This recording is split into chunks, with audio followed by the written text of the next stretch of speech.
It's Thursday afternoon and I'm loaded up and ready to go to Utah for 2 solid days of riding at the Paiute Trail System.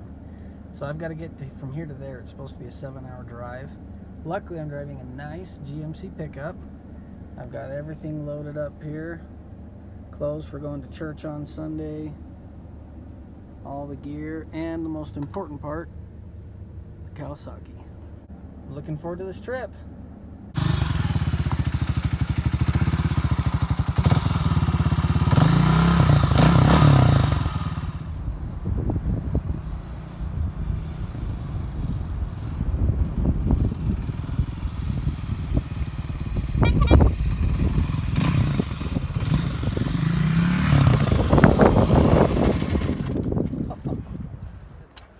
I'll just go up right there, it'll be fun.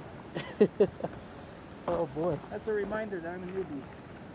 I think it might be best to turn it on and you come on this side And then like clutch it. and try to feather it up. Good music for the